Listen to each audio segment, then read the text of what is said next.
They would love to do that. They don't want to go through the lower bracket. They don't want to have to fight two other stellar competitors. They want their spot, and they want it now. Let's get things underway. Temple of Enlightenment to start off. Birth of Miletus on top of the library here for Paulo Damo da Rosa. Does he want to keep this or send this to the bottom?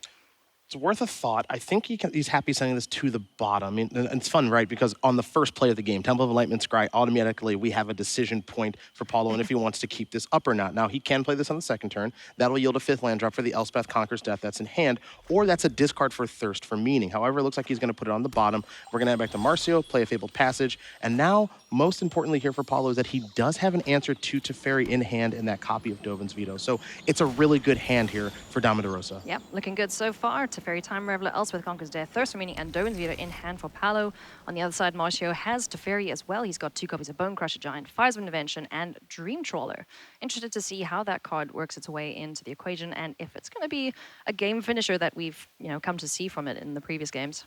Marcio's lands here a little bit awkward because Temple of Epiphany is going to enter the battlefield tapped. Castle Vantress currently would enter the battlefield tapped. And then we can play, of course, Hallowed Fountain untapped. If we play Hallowed Fountain untapped this turn, that means Castle enters the battlefield untapped the next turn. So what Marcio is going to do here is play that Hallowed Fountain untapped to be able to more or less activate Stomp to put Bone Crusher on an adventure. But what that potentially means is that we're not going to see a turn 4 Fires of Invention because his 4th land at the moment is going to enter the battlefield tapped in Temple of Epiphany.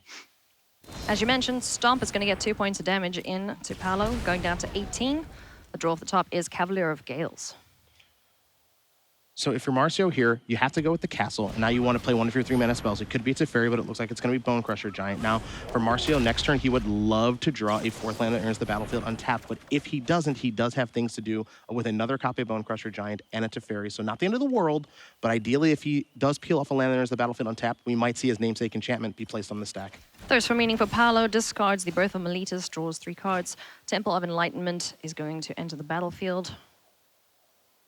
Just deciding if he wants to get the Field of Ruin in untapped, or if it's going to be the Fabled Passage. Paulo has some options as far as lands are concerned. If you take a look right now, we're working ourselves into 2 spells per turn territory here for Paulo. If he plays a land that enters the battlefield untapped, which he can do with Field of Ruin and Fabled Passage, that enables him to play Omen of the Sea and Dovin's Veto. If he plays Temple of Enlightenment, that means that he just has Absorb available, because I don't think he's going to play Teferi this turn. Now, Banishing Light's actually a pretty nice find here, and Paulo's going to think about this, because while he doesn't really have much to Banishing Light, sure, there's a Bone Crusher Giant that he could kill. That card is probably going to be reserved for Fires of Invention or something else that he cares about more. So I like keeping that as just a way to take care of another problematic permanent. Yep. Paulo does have, of course, as you mentioned, the 2 counter spells up. So if there were to be a Fires of Invention from Marcio, who has found the Fabled Passage, so he would be able to cast it, Paulo does have the answer for that immediately. First things first, Bone Crusher Giant getting in for 4 points of damage. Paulo's down to 14. Interesting decision point here for Marcio, and if he wants to go towards Fires of Invention this turn, he doesn't have to, even though he did draw that 4th land that enters the battlefield untapped. What he can do is play Bone Crusher or Teferi, then, of course, play the Temple of Epiphany. He's going to lead with the Temple, scry, get as much information as he can before deciding what 3-mana spell he wants to play, if he wants to play one. What this also enables is for Marcio next turn to play Fires, play a 5th land if it resolves, and then play a Cavalier of Gales. So he doesn't have to resolve Fires this turn, and that's why you saw him play the Temple and go towards this Bone Crusher Giant. Bone Crusher Giant on the stack. It's possibly going to be absorbed here. Paulo just deciding if this is the spell that he wants to get rid of here. It is indeed. He's going to gain 3 life back, so 1 less Giant to deal with. Banishing Light off the top of the library. That was the card revealed earlier. Like where things are going here for Paulo this game. He does, of course, have a 5th land and a 6th one, too, in Fabled Passage and Field of Ruin. Looks like he's leaning towards the Passage here. So, again, now Paulo's getting himself into 2 spells per turn territory. He can play Teferi with Dovin's Veto up.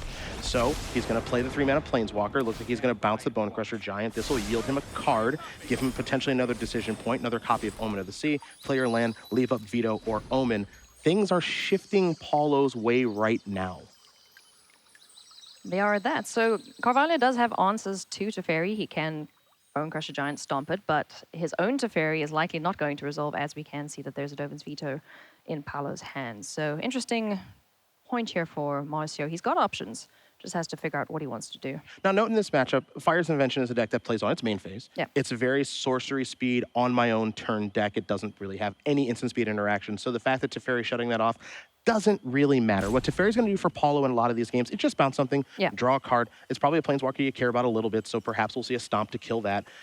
and then a Teferi of Marcio's own. Looks like he's leading out with the stomp here, and now it looks like Paulo's going to interact. And part of the reason I think we're going to see Paulo interact here is because if he Dovin's vetoes this, then he doesn't have to worry about Fires and Invention coming down this turn because Marcio doesn't have enough mana to do that. Yep. So taking care of that, cares about his Teferi, move forward accordingly. All right, will we see a Teferi of Marcio's own here? I mean, if not, why not? The way is clear. Paulo's tapped out. So let's get Teferi of his own on the battlefield. Now this is a key play here for Marcio. He's going to he's going to minus, get himself a Steam Vents, and now we're going to see Paulo. I have to imagine he wants to get this Teferi off the battlefield. Now Paulo doesn't actually have any counter magic in his hand, but Teferi is enough of a headache that you just want to get it off the battlefield. So looks like he's leaning towards banishing Light. Could go to Elspeth, Conquers Death as well, but this is kind of an interesting decision point as well because one thing that we haven't seen Paulo actually do just yet is play one of those copies of Omen of the Sea, but he feels like he has the necessary tools at this stage of the game to continue to interact appropriately with Marcio. Yeah, I like it. Getting rid of Teferi, being able to cast the Omen of the Sea on the opponent's turn. And also, you know, fibbing a counter spell if he wants to. So now Marcio, who is going to be very thoughtful on this turn because this might be the key turn of his tournament thus far. Yeah. He has 2 Fires of Invention. He has a 6th land he can play that enters the battlefield untapped. He has Dream Trawler, he has Cavalier. It looks like his test spell is going to be Fire, so he's going to start there. It's going to resolve. So now which big threat are you going to play? Because remember, he hasn't played a land yet. So does he want to go towards Cavalier? Does he want to go towards Dream Trawler? And this might sound a little strange, but does he want to play a second Fires this turn? Now, I think that's the least likely of the 3 decision points, but he still has quite a bit of decisions to make this turn. And you see him kind of hovering over that Cavalier, but now kind of going back and forth because so much on the line here about which play to make. Dream Trawler doesn't really have a benefit as it enters the battlefield, whereas Cavalier of Gales does. Yes. Enters, draws you a bunch of cards, you put a bunch back. So perhaps that would be the play to go for here, just to see what the next options are to interact with whatever Paulo may do on his next turn. So it looks like the Cavalier of Gales, looks like Paulo's going to respond here. Don't love either of those. So both lands are headed to the bottom. Curious what this draw is. It's just another land. Wow. So getting rid of a pocket of land there, that's still pretty good, though. Take a look at the cards that were drawn. Kenrith, Teferi, and a couple of lands. So pretty good draws there for Marcio. Now remember, a couple of these cards are going to go back, but here's where things do get interesting because Marcio, and we're going to see him play a land here, I imagine, in a moment. I suppose there's the potential for him to hold the Temple of Triumph, but I'd be a little shocked. So he's going to play the Temple. We'll see a Scry, all that jazz. Looks like that top card is going to go to the bottom. Absorb the draw here for Paulo. What's interesting now is what does Paulo want to kill with Elspeth Conquers Death? There's Cavalier Gales, there's Fire of Invention. Yeah. Plussing here with Teferi, that's kind of the easy part. Get your Planeswalker up to 3 loyalty. But this 5-mana Saga, this brand new card from Theros Beyond Death, how do you want to use it? Because it is so good in this situation. Yeah. Paulo's got answers for creatures in Shadow of the Sky, so if Marcio does commit more to the battlefield, he can manage that. Elspeth is the only thing currently that can target the Fires of Invention. So it is going to be interesting to see here which permanent he decides to go for. Because does he want to control the creatures and just kind of exhaust all the creature options, or does he say, I want to get your namesake enchantment off of the battlefield? He's going to lean towards the enchantment, so goodbye Fires of Invention, that's long gone. Looks like Hollow Fountain's going to enter the battlefield untapped to enable Omen of the Sea to be played on the end step. Move forward accordingly. Steam Vents is the draw off the top there for Marcio. Now got a few decisions to make. He has got some heavy hitters in hand there, but he's got to be cautious of any potential counter magic from Paulo's side. Now, not a ton of play around when there's only 2 mana available, Dovin's Veto type of cards. Only 2 mana available, so you don't have to worry about Absorb. So the likelihood of this Fires and Invention resolving is actually pretty high. Marcio's going to lead with his namesake enchantment again. That's going to resolve. So now, where do we go? Do we go towards Kenrith? Do we go towards Dream Trawler in this spot? I think Teferi is the least good of these options, given that now that Fires and Invention is on the battlefield, it's no longer about, it's not a Teferi game anymore. So now it's which threat does Marcio want to play if he wants to commit another to the battlefield.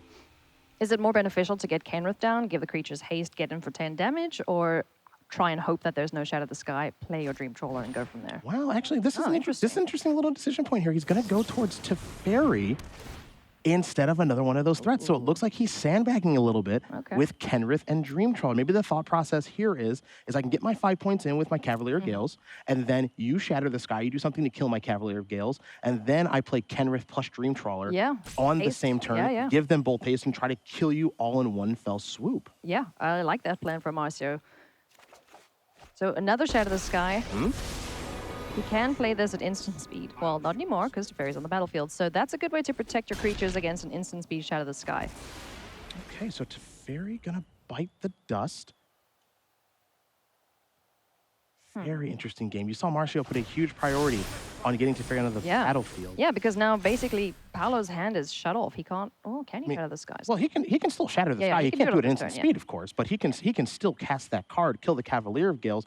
And I will say that Paulo's life total is high enough that he should still get another turn past this one, because we don't have a Cavalier of Flame kind of hanging out over there. But Paulo's in some trouble now. He's got 2 Shatter the Sky, 2 Absorbs. As far as cards in hand, these Absorbs are shut off because of Teferi, so you can kind of put those off to the side for right now. And now it's how do you want to go about using Shatter the Sky? Note, there is a creature with more than 4 power on the battlefield, so that means that Marcio would draw a card when Cavalier dies just from Shatter the Sky being cast. Yep, and Cavalier also shuffles back into the library, so you don't really lose out there on a resource. Sphinx of Foresight. Okay, that's another good birdie to have. Just another threat here for Marcio. Cavalier, as you mentioned, will get shuffled in. You get to scry 2, which means you're increasing the quality of your draw step once again. So Marcio's done a really nice job of pacing this game. And putting a priority on that Teferi that last turn means that he shut off not 1, but 2 copies of Absorb. It looks like Paulo's going to fire off a Field of Ruin, blow up a Castle Vantress. Castle Vantress so good in combination with Fires of Invention. Very good. So let's get that off of the battlefield, get a new land. But Paulo, folks, he's in some serious trouble this game. He is, because, like we mentioned, Teferi is going to be the thing that could possibly win this for Marcio, because 2 counter spells in hand, they can't do anything until Paulo gets Teferi off the battlefield. So let's see where we're going first. It's going to be Kenrith, the Return King, alongside Dream Trawler, it seems. Draw another card, get him for a bunch of damage, get some life. Sure, seems good. Yep, and remember that Kenrith can draw a card as well. Yeah, Kenny is good. Marcio, of course, wants to leave a red mana available to give those creatures haste and trample. Trample not playing a huge role in things right now for pretty obvious reasons, but haste is rather good. So this allows Marcio to get what I would say a pretty good shot in. Yeah, for sure. Also, with Kenrith drawing a card that pumps up Dream Trawler, gives another +1 counter, or +1 to his power. Aether Gust doesn't do particularly much in this matchup, but Marcio will get to draw another card with the attack, so this looks like a hit for 10. Yep. Another Steam Vents off the top. He's still sitting with the Sphinx of Foresight in his hand. So things are looking pretty good here for Marcio. You like the positioning, but you take a look at Paulo's hand, you see the copy of Shatter the Sky. Yeah, that'll take care of that. He can clean up the battlefield, and that one, let me see. So nice. 3, 4, 5. So he can't do multiple, but it looks like he's going to get... It looks like he's leaning towards getting Teferi back, I believe, from the graveyard. Yep, okay. He's got Elspeth Conquers Death if he wants to go that route. Otherwise, Shatter the Sky. He needs to protect his face right now, so Shatter the Sky is probably going to be the play. I think the lean... So a lot to think about right now if you're Paulo, for sure. Because if you shadow... Excuse me, if you shatter, you kill everything. Yeah.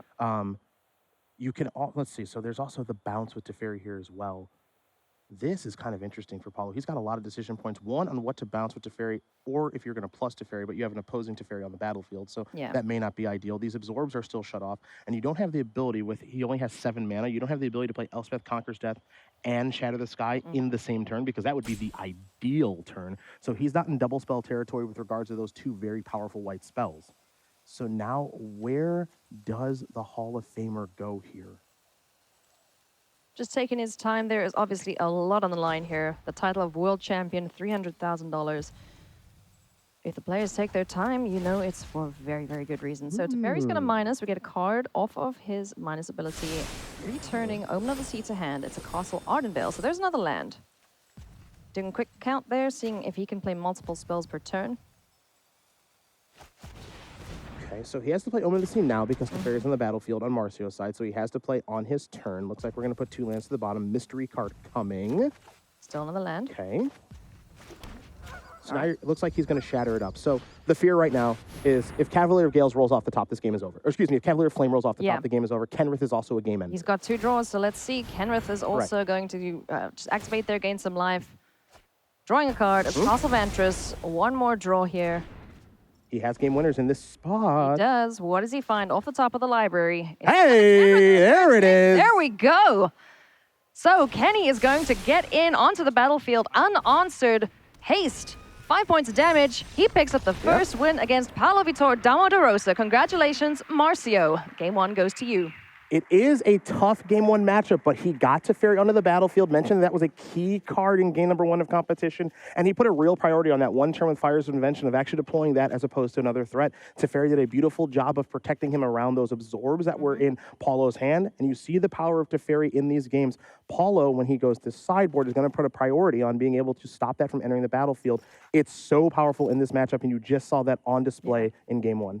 You did indeed. And also, Shadow of the Sky, as good as it is clearing the battlefield with all those big creatures, it really, really hurts to give your opponent more cards than you'd like to. Yeah, I mean, that's the downside of the card. When you're casting a sweeper, you'd love to not give your opponent an additional card, but that's what the card does say. And in this particular matchup, it's going to more often than not give the opponent a card. And that allowed Marcio to get a little bit deeper into his deck. But one thing that this Fires of Invention deck does very well is it gets a lot of looks at cards with Castle Vantress and you know, Dream Trawler drawing cards. Kenrith can draw cards. So it gets some looks at what it's looking for. But at the end of the day, Fires of Invention got on the battlefield, Teferi got on the battlefield, and those big creatures, well, they took care of the rest. Let's go. Game number 2 here between Marcio and Paulo. Taking a look at the opening hand here for Paulo, he's got 2 lands and some interaction with his creatures, Planeswalkers, Narset coming into the fray. So yeah, but the tough thing here is that nothing enters. These lands, yes, and that's the problem. These lands are not ideal. Temple of Enlightenment, Castle Ardenvale, they're both going to enter the battlefield tapped. Now you can keep this. You can keep this hand because again, you've got Mystical Dispute to protect you from Teferi, and that might be reason enough to keep this hand. So that's what we're going to see. A Field of Ruin on the top of the library here for PV. Is he going to keep that? Could risk it to find something else, but we saw Field of Ruin be quite effective against the Castle Vantress, and that's a very, very good card for Jeskai Fires. It's a good long-term card in this matchup, but it's also good in the short term because that's land at number 2, land number 3, but it's going to enter the battlefield untapped, which means he can play that, play Birth of Meletus, draw himself a card. He can put the shields down in quotes because the fairy doesn't come until the 3rd turn of the game on Marcio's side. So one thing that Paul would love over the course of the next handful of turns is a second source of blue mana to be able to turn on Narset and some other things. But for now, Paulo's doing just fine in the opening turns of the game. Oh, yeah. Draws an Ether Gust off the top there. That's good interaction as well with the red spells that Marcio is playing, such as that Legion Warboss, which we see from off the sideboard. 2 copies, actually, and the Fires of Invention, of course. So, just deliberating what we're going to do here from Paulo's side of the battlefield. He's got Castle Ardenvale and a Plains. He's got Mystical Dispute, so he is protected against a fairy. He would love to find another blue source, though, to get Narset, Parter of Veils, down on the battlefield. So Paulo just deciding what it is he wants to do. Decides to pass the turn back as is. No play from him. He is putting up the defenses again and making sure that there is no surprise from Marcio's side to catch him unawares. You saw how powerful Teferi was, and he's not going to put the shield down on Mystical Dispute until he can do multiple things in a turn where he's also leaving up Mystical Dispute. Yeah. Now, Legion Warboss is a very straightforward play if you don't want to play your Teferi, which it's very clear that Marcio doesn't. And Paulo does have answers for that as well. Ether Gust is a temporary answer. Banishing Light is a permanent answer. And the ability to play Banishing Light in combination with Mystical Dispute on the following turn if a blue spell does show up is, I think, pretty attractive. Yeah, but he really, really needs to draw blue. Interesting that it looks like he might be leaning towards the dispute here. Now, Legion Warboss is a card that Paulo just does not want to resolve, it looks like, in general. And now he's just trying to figure out which spell to interact with to keep this on the battlefield. He's going to go with the dispute. Yep.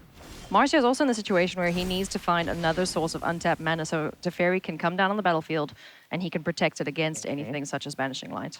Now, we'll see if Paulo actually wants to play something on his main phase here. He did draw a copy of Hallowed Fountain, which means he could play Narset this turn if he wanted to. That was the second source of blue. Or we can go to Teferi, minus, draw a card, do what Teferi does. And Paulo, again, is thinking this one through quite a bit, as we're going to see these players all day long think through every single decision. Now, he's going to plus his Teferi. Hallowed Fountain is going to enter the battlefield untapped, bringing him down to 20, maybe trying to bluff another copy of Mystical Dispute. Oh, yeah. He knows about Bone Crusher Giant, so I don't think you would see a minus in that situation. You can protect your Teferi with a wall if you have up, so if Legion Warboss does resolve and creates a little hasty token, the wall can just stop it. Seeing goblins run into walls is it's a good sign. Depends on how you feel about goblins, I suppose. Temple of Epiphany is going to lead to a scry here for Marcio. Decisions. Marcio's got a pretty nice hand. Looks like he's going to leave Teferi on top. And with Teferi being left on top, that means he can lead out with this one. Yep. And if you do counter this one, then I've got another one to play, and I can protect the next one with Mystical Dispute. So we saw how good Teferi was in game 1. You expect it to be just as good in game number 2. Teferi bouncing the wall. It disappears from the ether. Teferi Time Raveler is still available for Paulo, so he's going to decide what he wants to do with that. If he wants to draw a card or just keep plussing it. Banishing Light here should take care of the first Teferi, but there is another one in hand for Marcio, so he won't be too sad to see this go. So there is the Banishing Light, as you did mention, Alien. It's going to take care of Teferi. No real surprise there. Omen of the Sea, Ether Gust available, and we're going to see Teferi plus up to 6 here for Damo da Rosa. Is there any consideration to go for the other Teferi, bounce the Banishing Light, and get 2 Teferi activations, even though the second Teferi would get taken again? No, I don't really think so. So Legion Warboss is in hand here for Marcio Carvalho. He also has Fires of Invention now. Does he want to risk it and just see if this will resolve? He's only got the 1 copy, whereas in the first game he had 2 copies, so he would have felt a bit more comfortable to put that to the battlefield. But here you're going to see Aether Gust, get rid of the Legion Warboss. Yeah, Marcio does have the ability to interact with this copy of Ether Gust, Mystical Dispute at the ready, so we could see that interaction here in just a moment. Depends on how much Marcio really wants to try to push this through, and it looks he's thinking about it. Yeah.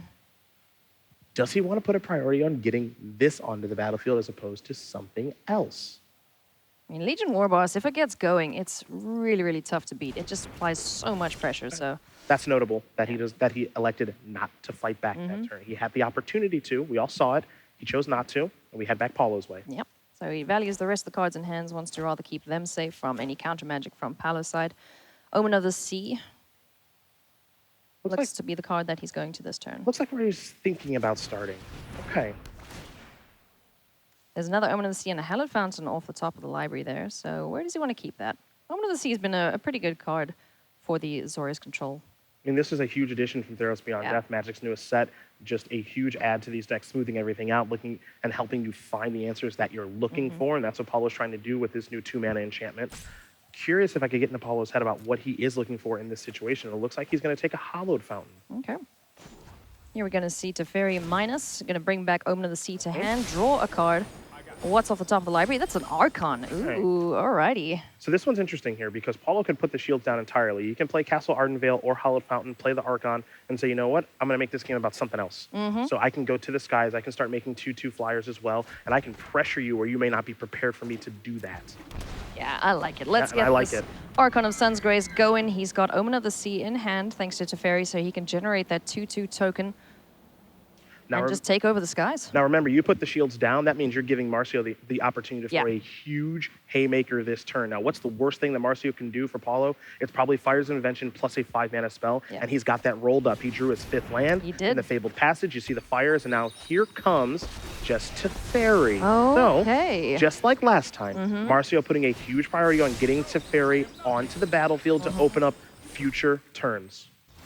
Very good indeed, but Banishing Light off the top of the library will take care of that Teferi if he chooses to, or we can just go straight for the Fires of Invention. Looks like we're going to go towards Archon of Sun's Grace yet again. Just to try and get some creatures established on this battlefield. Remember right now, Marcio, because of how Fires of Invention reads, Mystical Dispute is not an option. Nope. Cannot play anything. So he's basically Teferiing himself. Well, also there's 2 Teferis on the battlefield. Yes, so. In a weird roundabout way. I mean, that Mystical Dispute has never been turned off so much in its entire life. Yeah, it's very anti-everything right now. Banishing Light does get rid of the Fires of Invention. Teferi's just going to plus. And we have 2 ponies on the battlefield. So a 3/4 and a 2/2, and now it looks like Paulo's going to shift to try to pressure and try to kill Marcio this game, at least relatively quickly for an Azorius Control deck, with having that Archon of Sun's Grace and the 2/2 flyer alongside with it. Marcio's going to sacrifice the Fabled Passage, still has his Teferi on the battlefield, and you saw Paulo put a priority on getting fires off the battlefield and not the Teferi.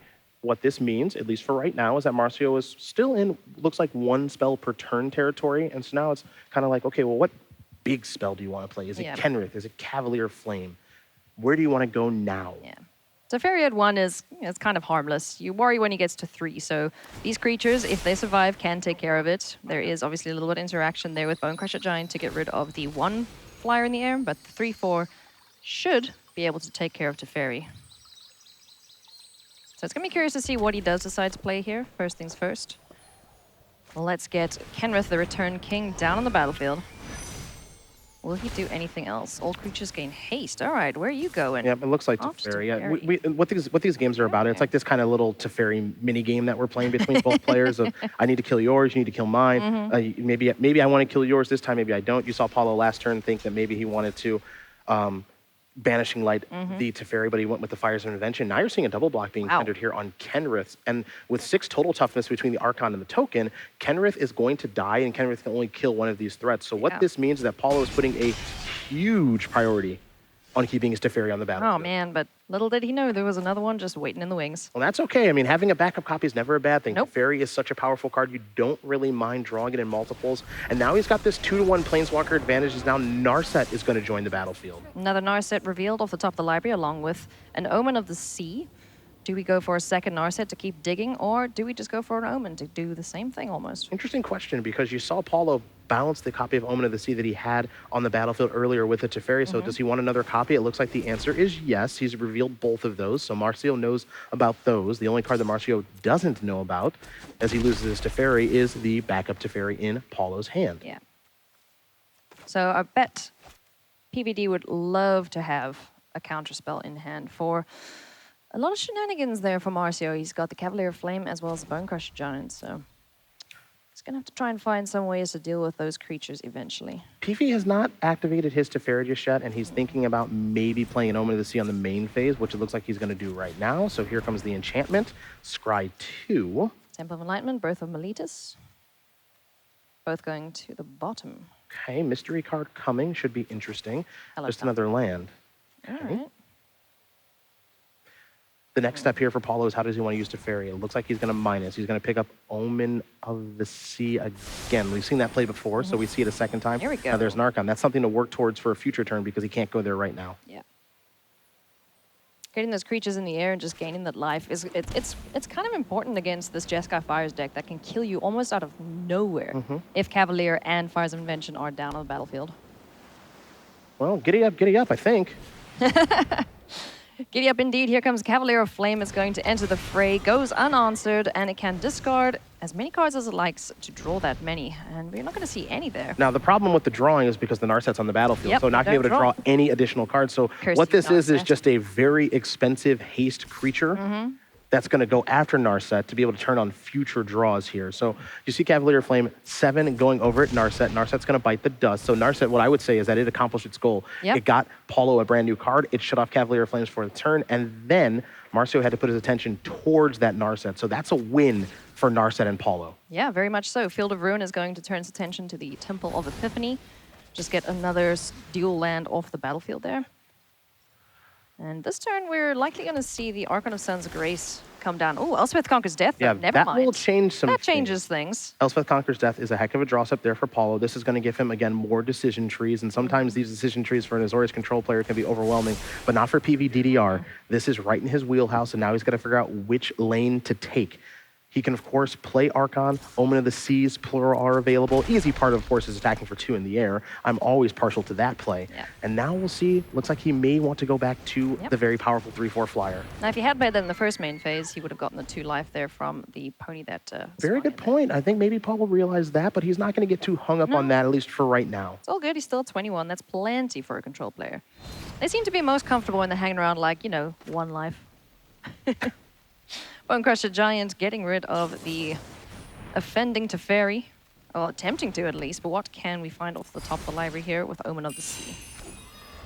Dovin's Veto would be ideal. Mystical Dispute is nice to have. Won't deal with the stomp portion of the Bonecrusher Giant. Dispute's a little bit interesting. I don't think either one of these cards are all that great right now. I'm curious if Paulo actually wants to keep a 3rd copy of Teferi on top, and it looks like he does. So now he's got 2 Teferis in hand. He looks like he may be losing the one on the battlefield. Shields are going to be entirely down because here comes another Omen. So you're going to get another 2/2, and you're going to get another Scry 2 and then draw a card. So what Paulo is doing right now is he's kind of saying, all right, you know what? It's about beatdowns now, and all of my creatures have lifelink. So if you want to play a racing game, I think I can win you in that racing game. Mystery card coming in Dispute. But now for Paulo, say 3, 4, 5, 6, 7, 8, 9, he can do it in 2 attacks in the air. Yeah. Yeah. So he is now assembling his army of Archons and Pegasus. So things are looking pretty good here for Paulo. On the other side of the battlefield, Marcio hasn't found another copy of Fires of Invention to get going with his creatures.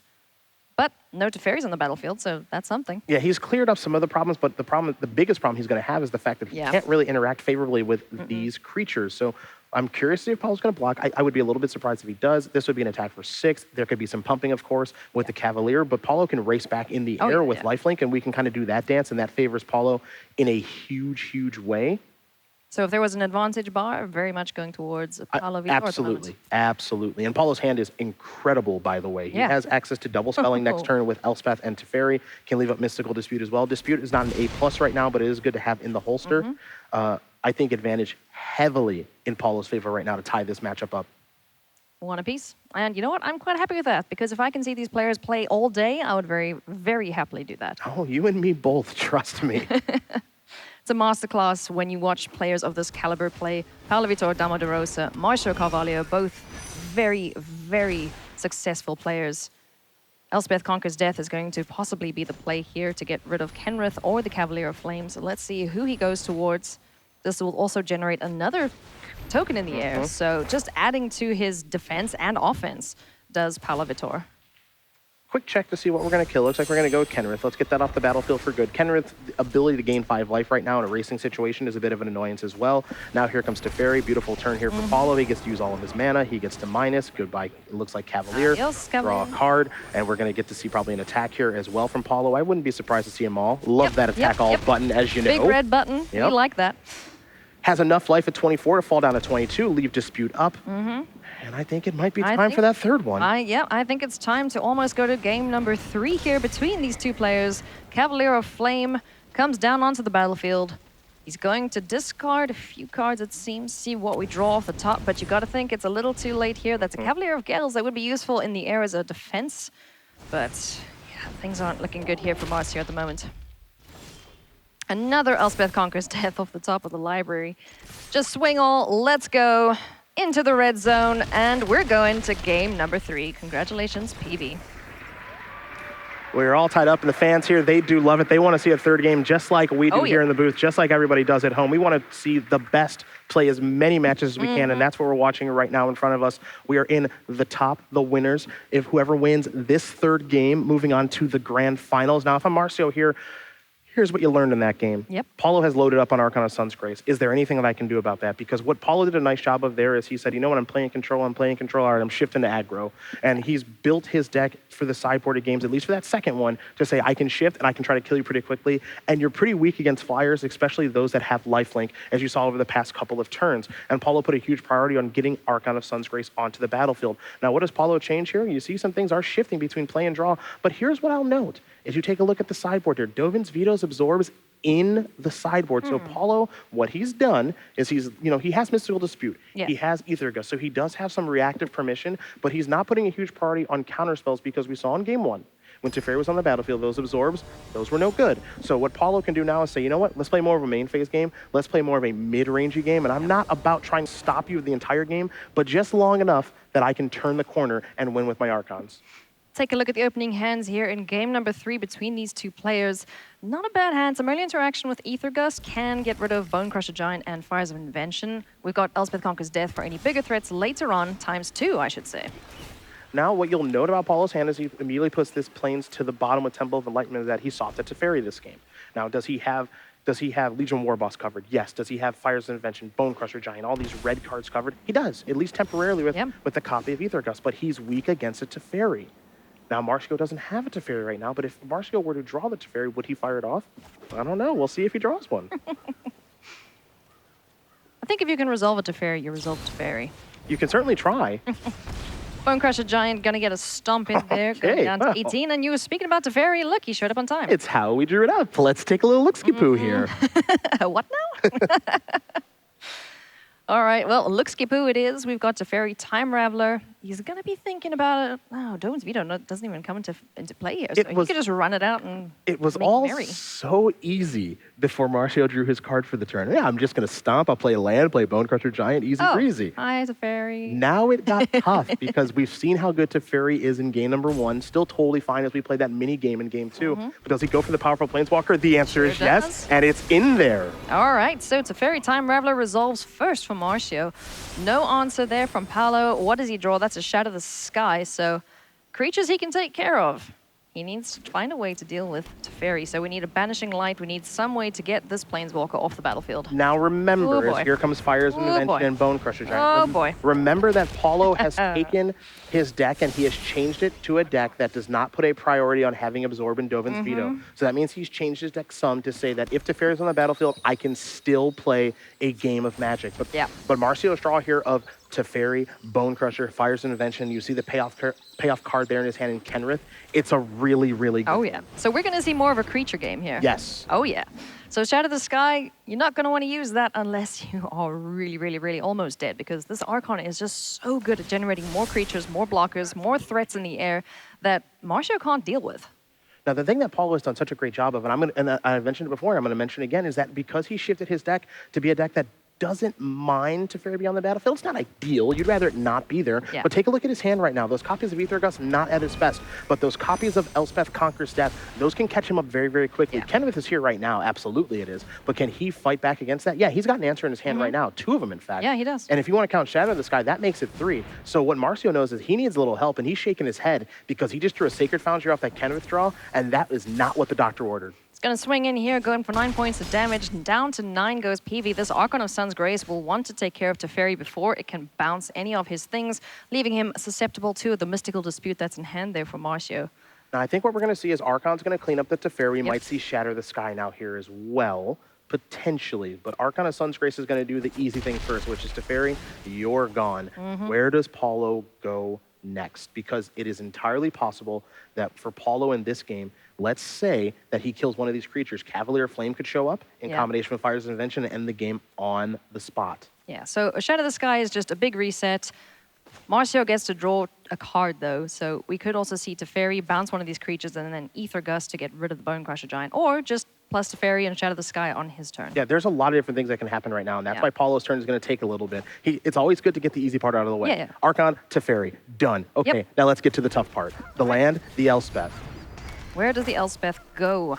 One of these hasty boys? Yep, there we go. Kenny, bye-bye, sir. Generating another blocker, too, so that'll take care of a Bone Crusher Giant's attack if needs be. Cavalier Flame is a game winner. Nope. Nope. Were you trying to use your one time there? No, I'm just watching along just like you, trust me. I want to see good magic, and that's what I'm getting the pleasure of seeing. Oh, yes. Temple of Epiphany going to scry 1 to the bottom there for Marcio. Swinging on in with a Bone Crusher Giant. 4 points of damage, possibly going through to Paulo, down to 8. Another Archon of Sun's Grace. Woo, baby.